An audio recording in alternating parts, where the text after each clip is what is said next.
शून्य निराकार का माध्यम, शब्द आकार है, सब शब्द आकार देते हैं, तो निराकार को आकार में कैसे बांधिएगा? इसलिए जिन्होंने भी जाना है उन्हें बड़ी अड़चन है, कैसे कहें उसे? ऐसा ही समझो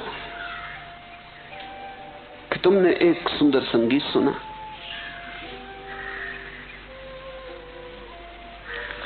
और तुम किसी बहरे को समझाना चाहते हो। सूफियों की एक पुरानी कहानी है। ऐसा हुआ कि एक चरवाहा अपनी भेड़ों को एक पहाड़ के किनारे पे चरा रहा था। दोपहर हो गई, राह देखते देखते थक गया। उसकी पत्नी भोजन लेकर ना आई। ऐसा तो कभी ना हुआ था। भूख उसे जोर से लगी थी। फिर उसे चिंता भी पकड़ी कि कहीं पत्नी बीमार तो नहीं हो गई, कोई दुर्घटना तो नहीं हो गई। ऐसा कभी हुआ ही ना था, लेकिन वो था बिल्कुल वज्र बहर, बधिर, सुन नहीं सकता था। उसने आसपास देखा कि कोई आदमी हो, देखा कि एक लकड़हारा लकड़ी काट रहा है। वो झाड़ पे चढ़ा था। वो उसके नीचे पहुंचा और उसने कहा, मेरे भाई जरा मेरी भेड़ों का ध्यान रखना, मैं जरा घर हुआ हूं, पत्नी भोजन नहीं लाई है, दौड़ के अभी ले आऊंगा।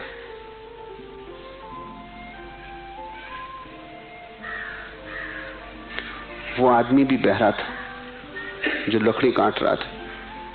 उसने कहा, जा जा, हमारे पास बातचीत का कोई वक्त नहीं, मैं अपने काम में लगा हूं, तुझे बातचीत की सूझी। पर जब उसने कहा जा जा, तो ये समझा कि वो कह रहा है कि जा तू अपनी रोटी ले आ, मैं तेरे भेड़ बकरी की फिक्र कर लूंगा। ये भागा हुआ घर गया, रोटी लेके आया। लौट को उसने अपनी भेड़ों की गिनती की बराबर थी, धन्यवाद देने गया कि आदमी बड़ा प्यारा है, अच्छा है, ईमानदार है, फिक्र रखा, एक भी भेड़ न भटकी।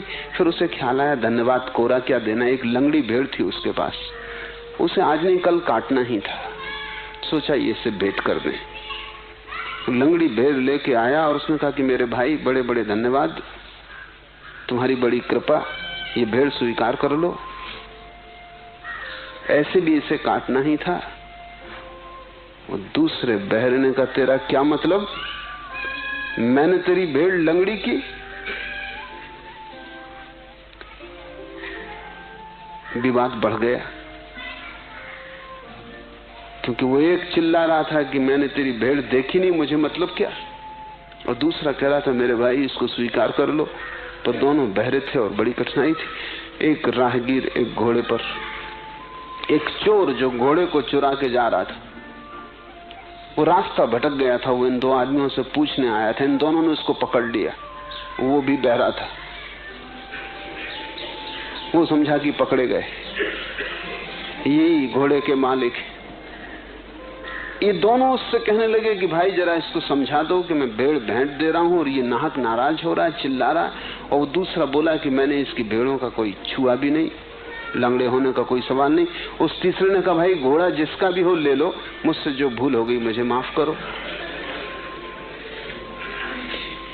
ये विवाद चल ही रहा था और कोई रास्ता नहीं दिखाई पड़ता था, क्योंकि कोई किसी की सुन ही नहीं रहा था। तब एक सूफी फकीर वहां से गुजर रहा है।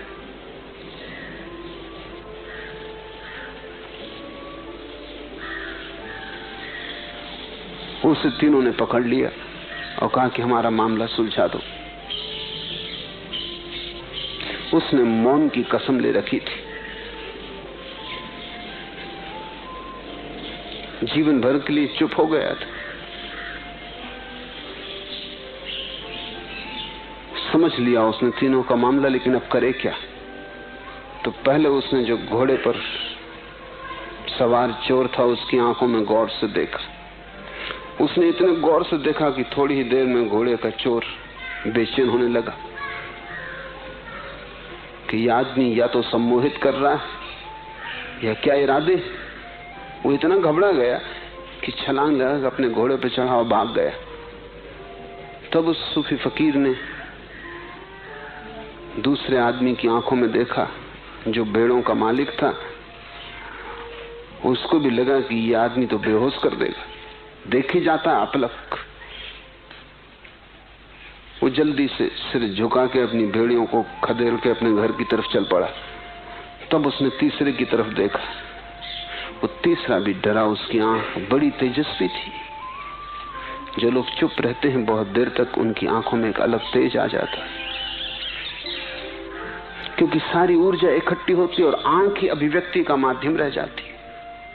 जब उसने गौर से देखा उस तीसरे की तरफ, वो भी डरा। उसने अपनी लकड़ी का बंडल बांधा और भागा। सूफी हंसता हुआ अपने रास्ते पे चला गया। सूफी ने मामला हल कर लिया 3 बहरों का, बिना बोले। यही संतों की तकलीफ है हमारे साथ। 3 बहरे नहीं है, यहाँ 3 अरब बहरे। और जो भी हम कह रहे हैं वो सब संगत असंगत, उसमें कुछ भी नहीं।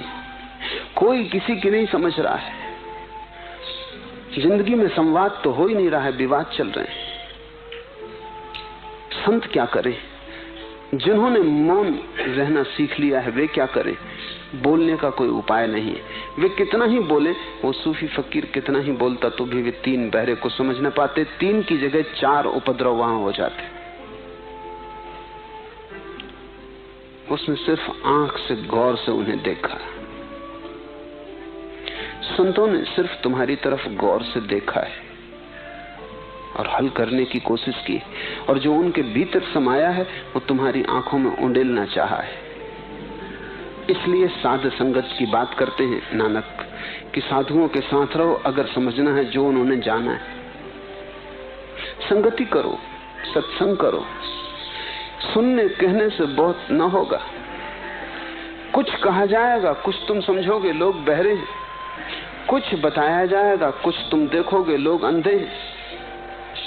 तुम अपनी व्याख्या करोगे, तुम शब्दों को अपने अर्थ दे दोगे। नानक कहते हैं हुक्म न कहिया जाई, वो कहा नहीं जा सकता, फिर भी इशारे किए जा सकते हैं। ये इशारे, ये कहना नहीं है, ये इशारे। इन शब्दों में वो हुक्म नहीं है। ये शब्द तो मील के किनारे लगे पत्थर की तरह, ये बता रहे हैं कि चले जाओ, आगे है मंजिल। लेकिन बहुत से लोग मील के पत्थर को पकड़ के बैठ जाते। वो तुम भी कर सकते हो। तुम भी कर सकते हो कि रोज सुबह उठ के जपजी का पाठ करो और इसको दोहराते रहो और कंठस्थ कर लो। तुमने मील का पत्थर पकड़ लिया। ये तो इशारा है, इसे कंठस्थ करने से कुछ भी ना होगा। इसमें जो जिस तरफ इशारा है उस तरफ चलना पड़ेगा, यात्रा करनी पड़ेगी। धर्म एक यात्रा है। तुम चाहे जपजी को पकड़ो, चाहे गीता को, चाहे कुरान को, अगर तुम पकड़ के बैठ गए तो तुमने मील के पत्थर को छाती से लगा लिया। समझो और आगे बढ़ो। जैसे जैसे तुम आगे बढ़ोगे वैसे वैसे राज प्रकट होगा। हुक्म को शब्दों में नहीं कहा जा सकता।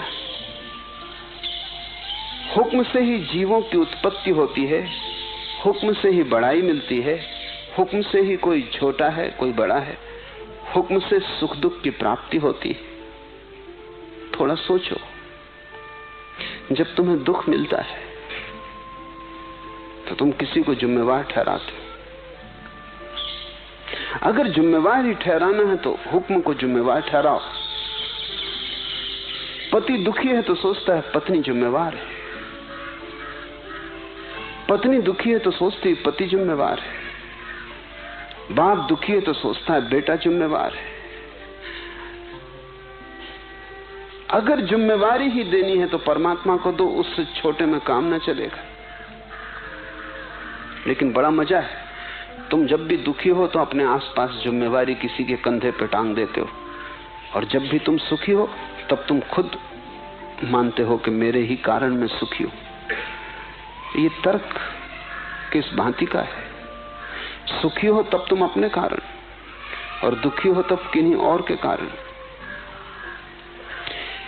इस वजह से ना तो तुम दुख को हल कर पाते हो और ना तुम सुख का राज खोज पाते हो, क्योंकि दोनों हालत में तुम गलत हो। न तो दूसरा जिम्मेवार है, दुख के लिए और न तुम जिम्मेवार हो सुख के लिए। दोनों के पीछे परमात्मा जिम्मेवार है। और अगर एक ही हाथ से सुख दुख आ रहे हैं तो उनमें भेद क्या करना, फर्क क्या करना। एक मुसलमान बादशाह हुआ, उसका एक गुलाम था। गुलाम से उसे बड़ा प्रेम था, बड़ा लगाव था, वो बड़ा स्वामी भक्त था। एक दिन दोनों जंगल से गुजरते थे। एक वृक्ष में एक ही फल लगा था। सम्राट ने फल तोड़ा, जैसी उसकी आदत थी उसने एक कली काटी और गुलाम को दी। गुलाम ने चखी और उसने कहा, मालिक एक कली और गुलाम मांगता ही गया। फिर एक ही कली हाथ में बची। सम्राट ने कहा, इतना स्वादिष्ट है। गुलाम ने झपट्टा मार के वो एक कली भी छीननी चाहिए। सम्राट ने कहा, यह हद हो गई, मैंने तुझे पूरा फल दे दिया और दूसरा फल भी नहीं है। और अगर इतना स्वादिष्ट है तो कुछ मुझे भी चखने दे। उस गुलाम ने कहा कि नहीं, स्वादिष्ट बहुत है और मुझे मेरे सुख से वंचित न करें, दे दे। लेकिन सम्राट ने चख ली। वो फल बिल्कुल जहर था, मीठा होना तो दूर, उसके एक टुकड़े को लीलना मुश्किल था। सम्राट ने कहा, पागल, तू मुस्कुरा रहा है और इस जहर को तू खा गया, तूने कहा क्यों नहीं? उस गुलाम ने कहा, जिन हाथों से इतने सुख मिले हों और जिन हाथों से इतने स्वादिष्ट फल चखे हों, एक कड़वे फल की शिकायत। फलों का हिसाब ही छोड़ दिया, हाथ का हिसाब है। जिस दिन तुम देख पाओगे कि परमात्मा के हाथ से दुख भी मिलता है, उस दिन तुम उसे दुख कैसे कहोगे? तुम उसे दुख कह पाते हो अभी क्योंकि तुम हाथ को नहीं देख रहे हो। जिस दिन तुम देख पाओगे सुख भी उसका, दुख भी उसका, सुख दुख दोनों का रूप खो जाएगा। न सुख सुख जैसा लगेगा, न दुख दुख जैसा लगेगा। और जिस दिन सुख दुख एक हो जाते हैं, उसी दिन आनंद की घटना घटती। जब तुम्हें सुख दुख का द्वैत नहीं रह जाता, तब अद्वैत उतरता है, तब आनंद उतरता है, तब तुम आनंदित हो जाओगे। नहीं किसी को, पड़ोस में पति को, पत्नी को, मित्र को, भाई को, दोस्त को, दुश्मन को दोषी मत ठहराना। सब दोषों का मालिक वो है। और जब खुशी आए, सफलता मिले, तो अपने को, अपने अहंकार को मत भरना। सब सफलताओं, सब स्वादिष्ट फलों का मालिक भी वही है। अगर तुम सब उसी पे छोड़ दो तो सब खो जाएगा, सिर्फ आनंद शेष रह जाता है।